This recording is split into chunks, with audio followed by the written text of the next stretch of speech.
تو یہ واقعہ جو اللہ نے بیان فرمایا اس میں ہمارے لیے اسباق ہیں، عبرت کی باتیں ہیں، یہ فضول نہیں، بیکار نہیں، بڑی نصیحتیں ہیں۔ قرآن مجید کو کاش کہ ہم ترجمے کے ساتھ اور غور اور فکر کے ساتھ ہم پڑھیں۔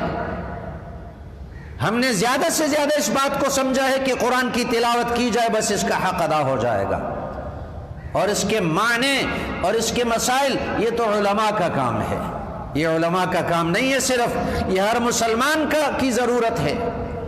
جو بھی نبی کریم صلی اللہ علیہ وسلم کا امتی ہے اس پر لازم ہے کہ وہ قرآن مجید کے الفاظ بھی سیکھے، معانی بھی سیکھے، مسائل بھی سمجھے، تاکہ عبرت تو حاصل ہو۔ ہم نے قرآن مجید کو صرف برکت کے لیے رکھا ہوا ہے، کوئی مسافر رخصت کر رہے ہیں تو اس کے سر پہ پکڑنے کے لیے، کوئی دلہن رخصت کر رہے ہیں تو دروازے پر اس کے سر پر رکھنے کے لیے، یا کسی مردے کو بخشوانے کے لیے قرآن ہم نے یہ سمجھا ہوا ہے۔ اس میں کیا نصیحتیں ہیں؟ وقت کم ہے، مختصراً میں عرض کر دیتا ہوں۔ پہلی نصیحت یہ ہے کہ ہر مسلمان کو یہ بات اپنے دل میں حاضر کرنی چاہیے کہ میں نے مرنے کے بعد دوبارہ زندہ ہونا ہے۔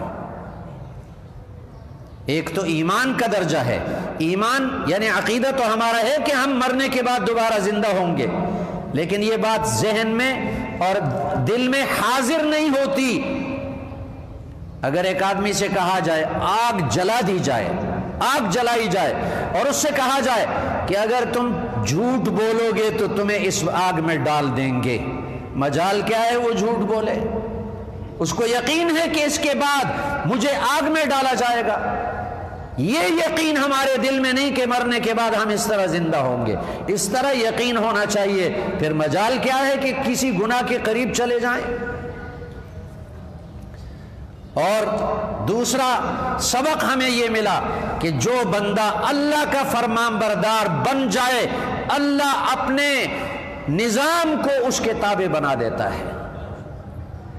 وہ اصحاب کہف اللہ کے فرمان بردار بنے اور اللہ کی وحدانیت کی حفاظت کے لیے، اپنے اس عقیدے کو بچانے کے لیے اپنا سب کچھ چھوڑ کر وہ چلے گئے غار میں۔ اللہ نے سورج کا نظام ان کے تابع کر دیا، اللہ نے ہواؤں کا نظام ان کے تابع کر دیا۔ مٹی پر اگر کوئی پڑا رہے، بعض بیمار ہوتے ہیں صاحب فراش، ان کے لیے ایک خاص قسم کا وہ گدا لایا جاتا ہے تاکہ اس میں اس کے پہلو، اس کا بدن خراب نہ ہو۔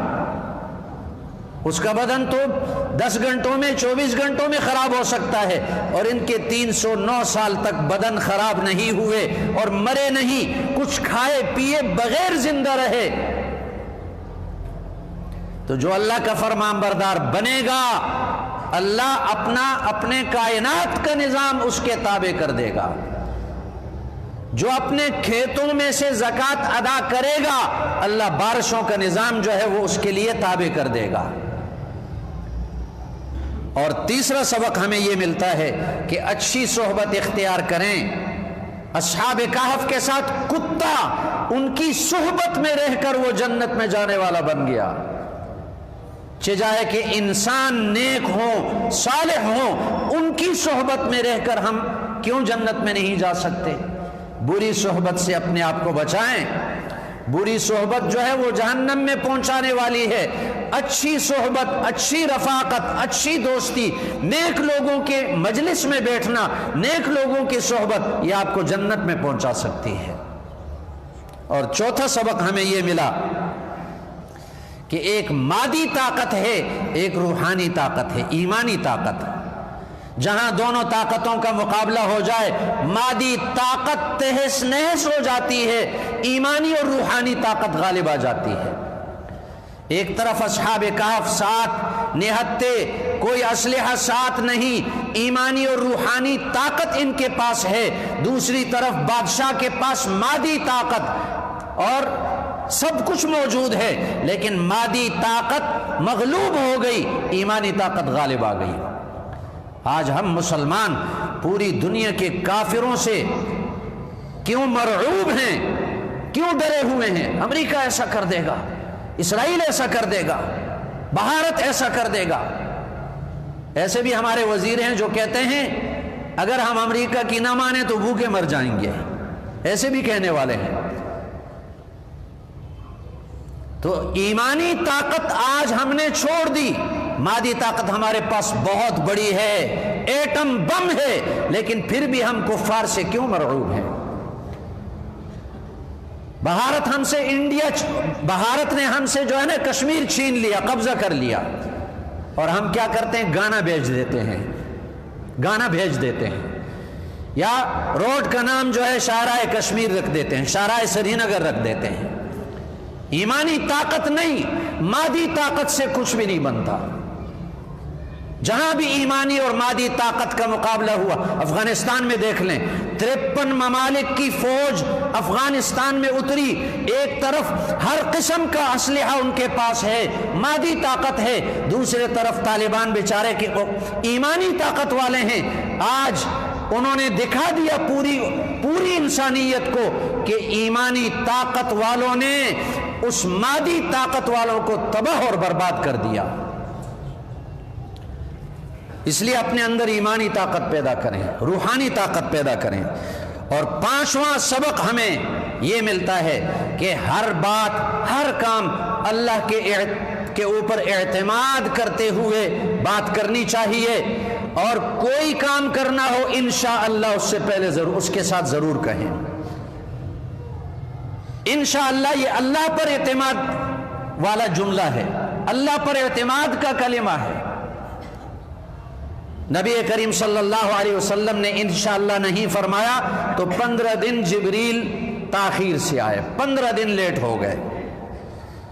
اور 6واں سبق ہمیں یہ ملتا ہے اس واقعے سے کہ جہاں جان اور مال کا مقابلہ ہو، ایک طرف جان جاتی ہے دوسری طرف مال جاتا ہے، تو شریعت بھی ہمیں یہ کہتی ہے، عقل بھی یہی کہتی ہے کہ مال دے دو، جان بچاؤ۔